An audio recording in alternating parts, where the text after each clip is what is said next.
and good morning 8th standard. Welcome to the online classes of Winner Small Vendor Secondary School. This is Sanchita, your SST teacher, and let's quickly understand the chapter and finish it. So we are doing social science. This is your book, Social and Political Life, part 3rd, Civics, and we are on chapter number 2 of unit 1, that is understanding secularism. So far we have understood that what is secularism and why it is important to separate religion from the secular state. We also understood that in India, what is Indian secularism and how India is maintaining its rights, and with the help of the constitution, it is able to maintain the secularism in India. So let's start and finish it today. So we yesterday saw this is a storyboard of the government high school where a girl by name Rekha, she asked her principal that there is a big festival coming next month, and can we celebrate it in our school because we have not done so far. But the principal replied that it is not possible because government schools do not promote any one religion. We have a public holiday and you can do it at home. So that's what they discussed, that let's celebrate it in our locality. So we understood this thing, that private schools are exempted, but these government schools, government offices, law and courts, as well as the police stations, they do not propagate any one religion, they do not support any one religion because it is not allowed in India. So let's see the another storyboard. The second way in which Indian secularism works to prevent the above domination is through a strategy of non-interference.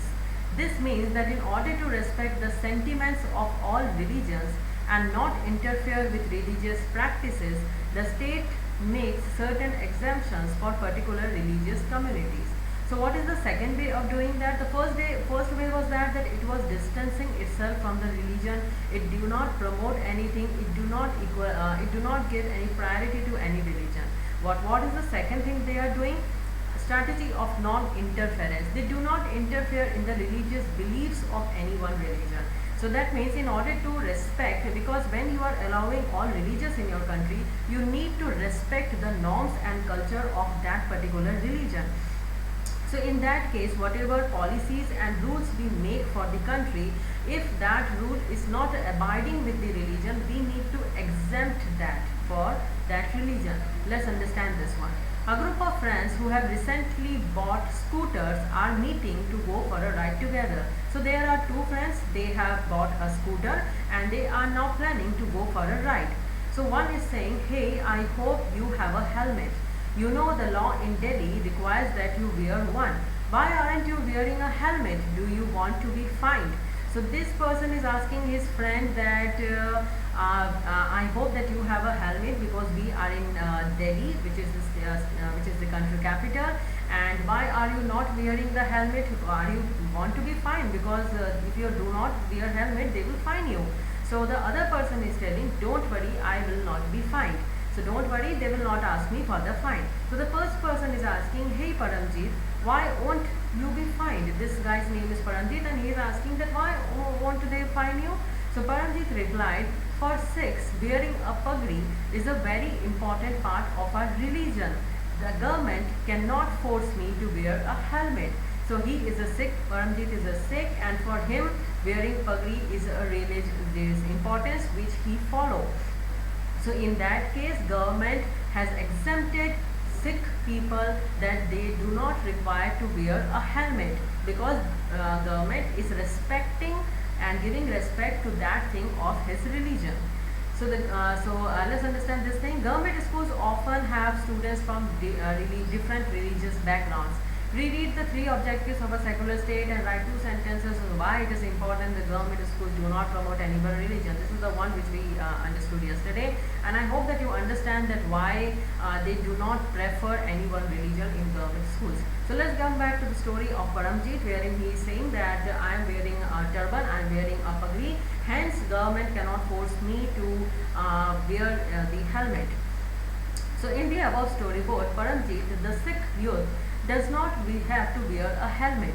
This is because the Indian state recognizes that wearing a pagri or turban is central to a Sikh religious practice, and in order not to interfere with this allows an exception in the law. So hence they Indian constitution understand that this is the requirement of their religion, so they do not force them to wear the helmet. The third way in which Indian secularism works to prevent the domination listed earlier is through a strategy of intervention. You read earlier in this chapter about untouchability. This is a good example where members of the same religion, that is upper caste Hindus, dominate other members of the same religion, that is lower caste, they are dominating within it.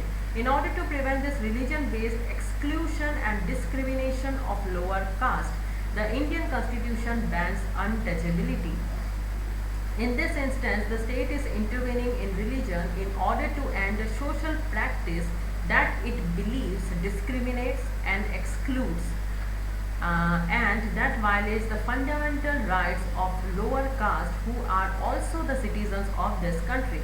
Similarly, to ensure that laws relating to equal inheritance rights are respected, the state may have to intervene in the religion-based personal laws of the communities. So let's understand this thing. We have seen the first way what they are doing is actually they are just keeping themselves away. They are distancing itself from the religion. So state religion is not at all getting interfered in the state. The second thing what they were doing, that they do not interfere in the religious things, that they do not interfere with the pagri thing. But the third thing they do, they interfere. How? We have taken the example of the untouchability, wherein we have seen the upper caste Hindus actually exclude and pursued the lower caste Hindus, those who believe that they are of not same caste.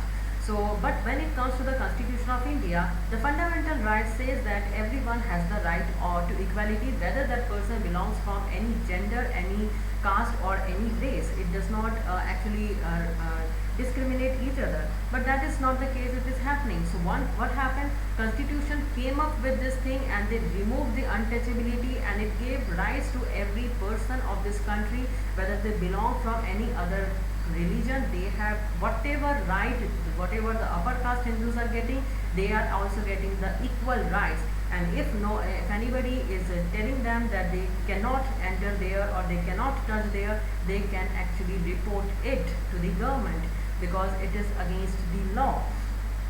So in the same way, they have the lower caste citizens are also regarded as the citizens of this country, and they have the same rights whatever the other persons enjoy. So other thing which is there, that the equal inheritance rights. What is equal inheritance rights? Let me tell you one thing. Some years back, what was happening, that whatever property was there among the family members, it used to only go to the male members of the family, and female members, that means daughters, were not given any rights in the property. So what happened, because of that people struggled, and then equal inheritance law came. Inheritance का मतलब आपको अपनी पैतृक संपत्ति जो है, आपको अपने ancestors की संपत्ति में पार्ट मिलना. Because of this particular equal inheritance law, now boys and girls, that means the son and daughter of a family, have the equal rights in the assets of their father and mother. So that's we call the equal inheritances, because again the state interfered in that, because it was hampering the right to equality. With the gender biasness was going on, with the stereotypes were going on, because that daughters should not receive anything because they are getting married, they are getting somewhere, and all the stuffs were there years before. So that thing has been removed, and the equal inheritance law has been passed by the Supreme Court. So another way is the religion-based personal laws of the community. Some like panchayat systems and all this, you will see that some religions have personal laws. But if sometimes state feel or government feel that something is not right and it is actually hampering the constitution and the fundamental rights of the citizens, that time government always intervene, Supreme Court always come into picture. So the intervention of the state can also be in the form of support. The Indian Constitution grants the right to religious communities to set up their own schools and colleges. It also gives them financial aid on a non-preferential basis. So how it is there, that Indian Constitution actually supports them in the other form. Every religious community in the country, they can set up their schools and colleges, they can come up with their schools and colleges, and government actually sometimes aids them, they give them their help in the financial aid, यानी पैसों की मदद वो देते हैं, financial aid देते हैं. That depends on the preferential basis कि if they require they can take help from the Indian government. In what way is Indian secularism different from that of other democratic countries? Now most of the world countries are right now democratic, but what makes India different from the other democratic countries? Some of the above objectives are similar to those that have been included in the constitution of secular democratic countries in other parts of the world. You know, our constitution has actually been taken from many constitutions of the world, mostly from the US and the UK constitution. For example, the first amendment of the US Constitution prohibits the legislator from making laws respecting an establishment of religion or that prohibit the free exercise of religion. So what was happening, the first amendment of the US Constitution, amendment का मतलब थोड़ा सा change करना constitution को, थोड़ा सा सुधार करना, उसको हम कहते हैं amendment. So US Constitution में क्या हुआ that they have something that respecting an establishment of religion, so they amend some constitution reforms of therein.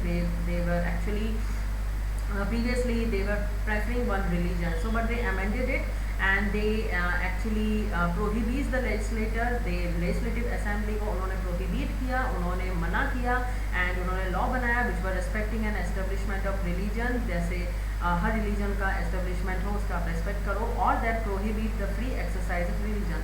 So what is meant by the word establishment is that the legislator cannot declare any religion as the official religion. So they were establishing this thing. So establishing का मतलब होता है आप किसी चीज़ को बना रहे हैं, किसी चीज़ को वहाँ पे स्थापित कर रहे हैं. So ये चीज़ गलत हो जाती है when in terms of the written constitution. So they actually prevented it and they said that in US also we cannot have any state religion, we cannot establish any religion, okay, nor can they give preference to one religion. In the USA, the separation between state and religion means that neither the state nor religion can interfere in the affairs of one another. Very similar in India. So in US also they have this thing that there is a direct separation between the state and the religion, wherein the state and the religion are not interfere in each other works, in each other affairs. So let's see this pic. In the United States of America, most children in government schools have to begin their school day reciting the Pledge of Allegiance. So what is that? This pledge includes the word under God. It was established more than 60 years ago that government school students are not required to recite the pledge if it conflicts with their religious beliefs. Despite this, there have been several legal challenges objecting to the phrase under God, saying that it violates the separation between church and the state that the First Amendment of the US Constitution guarantees. The above photo shows students taking the pledge of allegiance in a government school in the USA. So there is one pledge in the US schools which is known as Pledge of Allegiance, and in Pledge of Allegiance they have a dialogue in which they have to say they are under God. So because 60 years back actually when the pledge came into picture, that time itself US government was very clear that government schools is not bound to say this pledge because they have many other religions coming up in that school. But again, that what happened that and they have told this thing, but again there were legal challenges wherein people came and asked that why there is a term under God, because it shows there is a separation between it. It is violating, because when you are saying under God, that means you are not separating religion from the state, because you are saying under God. You should not stay under God. It should be somewhere country or something. But when you are saying under God, that means you are actually coming under the church. You are not separating religion from the state, because First Amendment is saying that particular thing, that the state and the religion as different thing. So that thing is still going on in there. So you can see that this is the government school, and these kids, they are taking the Pledge of Allegiance. The next is, there is one significant way in which Indian secularism differs from the dominant understanding of secularism as practiced in the United States of America. This is because unlike the strict separation between religion and the state in American secularism, in Indian secularism, the state can intervene in religious affairs. Let's understand how. You have read about how the Indian constitution intervened in Hindu religious practices in order to abolish untouchability. In Indian secularism, though the state is not strictly separate from religion, it does maintain a principled distance with religion. This means that any interference in religion by the state has to be based on the ideals laid out in the constitution. These ideals serve as the standard through which we can judge whether the state is or is not behaving according to secular principles. Now you have seen that the Indian secularism is different from American secularism. American secularism is directly saying that they have a strict separation between the religion and the state, wherein they are actually intervening between the religious affairs. But that's not the case with the Indian constitution. Indian government, if feel that there is something which is hindering the rights, they can intervene, which they did in the case of untouchability, which was the practice in Hinduism, and they came out with the law which actually prohibit the untouchability. So in the same way, what is happening, that they actually see, and if they feel that one particular religion is doing something which is hampering the rights of that religion itself, that as per the basis they goes different religions as per the things. So it is something that what is happening, that let me tell you the example of Ayappa temple which happened. The Ayappa temple in Kerala, women of certain age, they are not allowed to enter the temple. So this case was taken up with the Supreme Court, wherein there is a bench of 5 members, and they said this particular thing, and Supreme Court passed the law that we have the right to equality. So in that case, women can enter the temple, but it is not accepted still, but women is allowed because they have taken the decision as per the constitution, because constitution says right to equality. Okay, so that thing actually came into picture. So this you can see that the judge, so we can judge whether the state is behaving accordingly or not, and if government feels that they have taken certain decisions which is not right, then even Supreme Court can challenge that, because in India, legislative, executive and judiciary are 3 different and separate powers who work in harmony. So the Indian state is secular and work in various ways to prevent religious domination. The Indian constitution guarantees fundamental rights that are based on these secular principles. However, this is not to say that there is no violation of these rights in Indian society. Indeed, it is precisely because such violations happen frequently that we need a constitutional mechanism to prevent them from happening. The knowledge that such rights exist makes us sensitive to their violations and enable us to take action when these violations takes place. So can you think of a recent incident from any part of India in which the secular ideals of the constitution were violated and persons were persecuted and killed because of their religious backgrounds? So this happened in mostly 2004 Godhra death case, wherein 2 dominant religions of the India, they came together and they cut themselves and they burned the people of each other religion. So far you can see that India is also not aloof of this, because it's not possible to maintain such a huge population of different castes. So now what is happening, that whenever we feel that the fundamental rights of the community, of the country is getting hampered, we seriously need constitution. So what is happening, if everybody remember that when they are actually dominating or persecuting or pressurizing any other religion, they cannot do that, because they are violating the fundamental rights of the country, they are fundamental the fundamental rights of the citizens. So everyone should remember this thing, then only they will be sensitive to the violations and they will not take these violent actions. That's the only way to escape from such situations. In February 2004, France passed a law banning students from wearing any conspicuous religious or political signs or symbols such as Islamic headscarf, the Jewish skull cap, or the large Christian crosses. This law has encountered a lot of resistance from immigrants who are mainly from the former French colonies of Algeria, Tunisia and Morocco. So in the 1960s, France had faced a shortage of workers and therefore had provided visas for these immigrants to come and work in the country. The daughter of these immigrants often wear headscarves while attending school. However, with the passing of this new law, they have been expelled from their school for wearing headscarves. So what happened in France 2004, they actually passed a law wherein they banned students from wearing any sort of thing which actually shows their religion. So it can be Islamic headscarf or the Jewish skull cap or the large Christian crosses. France abolished everything that in government places, the government schools, colleges, they are not supposed to wear this type of things. And but again France have got lot of immigrants का मतलब refugees या फिर आप समझ लीजिए वो लोग जो काम के लिए एक देश से दूसरे देश माइग्रेट करते हैं. So they came and because French colonies were there in Algeria, Tunisia and Morocco. So 1960s what happened that in 1960 France actually they faced a shortage of workers and therefore they had provided visas for these immigrants and they go to work in this country. So 1960 these people actually came and they settled in France.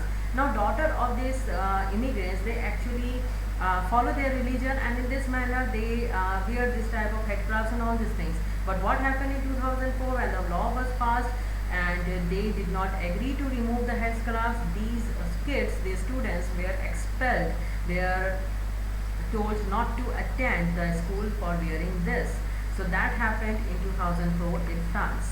So that's what the chapter is all about. It is secularism. I hope that you have understood because this is going to be something which is going to remain with you throughout your lifetime because this you need to understand and you need to follow. So please read the chapter once again and come up with if you have any queries. And I shall provide you the notes and question answers of the same, and with that I will also provide you the chapter notes and question answers which we did during our lockdown time, so that I will going to give you that also. So today I am going to end up our chapter with Swami Vivekananda quotes, and he said, condemn none. किसी को भी आप condemn मत करो, किसी को भी आप मना मत करो, किसी को भी आप pressurize मत करो.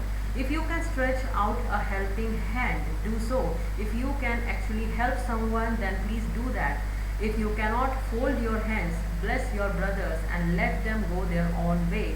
Or in that case, suppose that sometimes if you cannot actually make use of this, just fold your hands, bless your brothers and sisters and please let them go in their own way wherever they want to go. So that's what Swami Vivekananda said, guys, and I will meet you next in the next video. Please take care of yourself and have a